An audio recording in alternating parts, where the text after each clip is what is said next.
Gearless scooter एक लोकप्रिय दो पहिया वाहन है। आमतौर पर स्कूटर्स में एक ऑटोमेटिक ट्रांसमिशन सिस्टम होता है। इस ट्रांसमिशन सिस्टम को कंटिन्यूअसली वेरिएबल ट्रांसमिशन या सीवीटी के रूप में जाना जाता है। हम एक सरल सेटअप का उपयोग करके सीवीटी के सिद्धांत को समझ सकते हैं। इसमें एक ड्राइवर पुली और एक ड्रिवन पुली होते हैं, जिसके डायमीटर्स परिवर्तित किए जा सकते हैं। एक वी बेल्ट इन दो पुलीज के बीच में चलता है। आरपीएम बढ़ाने के लिए ड्राइवर पुली का डायामीटर बढ़ाया जाता है और ड्रिवन पुली का डायामीटर घटाया जाता है। इसको ठीक विपरीत करने से आरपीएम कम हो जाता है और टॉर्क बढ़ जाता है। लेकिन जैसा इस एनिमेशन में दिखाया गया है, वैसा पुलीज के डायमीटर्स को बदलना संभव नहीं है। इसीलिए स्कूटर्स में विभिन्न मैकेनिज्म्स का उपयोग करके पुलीज के डायमीटर्स बदले जाते हैं। इसके लिए एक वेरिएटर असेंबली का उपयोग किया जाता है।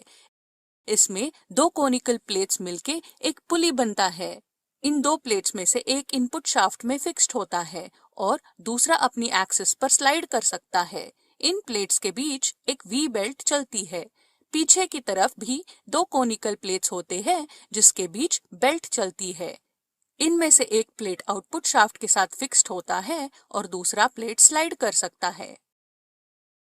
एक कंप्रेशन स्प्रिंग के कारण स्लाइडिंग प्लेट दूसरी प्लेट के करीब रहता है, जिससे पुली का डायमीटर मैक्सिमम हो जाता है। इसी बीच ड्राइवर पुली में वी बेल्ट की एक्सियल स्टिफनेस स्लाइडिंग कोन को बाहर की तरफ धकेलता है। इसके कारण ड्राइवर पुली का डायमीटर मिनिमम हो जाता है। ये हाई टॉर्क लो आरपीएम की स्थिति है। आरपीएम बढ़ाने के लिए ड्राइवर पुली का डायमीटर बढ़ाया जाता है और ड्रिवन पुली का डायमीटर कम किया जाता है। अब देखते हैं कि वास्तविक स्कूटर सीवीटी में यह कैसे प्राप्त किया जाता है। ड्राइवर पुली के स्लाइडिंग कोनिकल प्लेट के अंदर रोलर्स या स्लाइडर्स होते हैं। जब आरपीएम कम होता है, तब रोलर्स पुली के सेंटर की पास में रहते हैं। जब आरपीएम बढ़ने लगता है, तब सेंट्रीफ्यूगल फोर्स के कारण रोलर्स बाहर की तरफ स्लाइड करते हैं।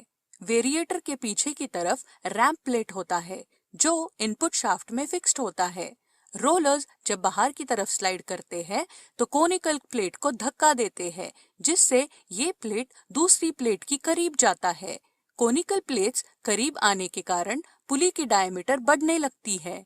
इस प्रोसेस को एक बार स्लो मोशन में देखते हैं।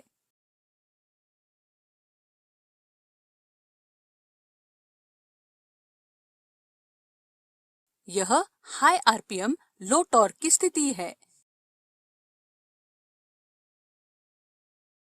इस ट्रांसमिशन सिस्टम में एक सेंट्रीफ्यूगल क्लच का भी उपयोग किया जाता है। इसके भीतरी हिस्से में फ्लाईवेट्स और टेंशन स्प्रिंग्स होते हैं। फ्लाईवेट्स पुली के साथ जुड़े होते हैं। क्लच हाउसिंग आउटपुट शाफ्ट से जुड़ा होता है। जब आरपीएम बढ़ जाता है, तब फ्लाईवेट्स के फ्रिक्शन लाइनिंग्स क्लच हाउसिंग से एंगेज हो जाते हैं।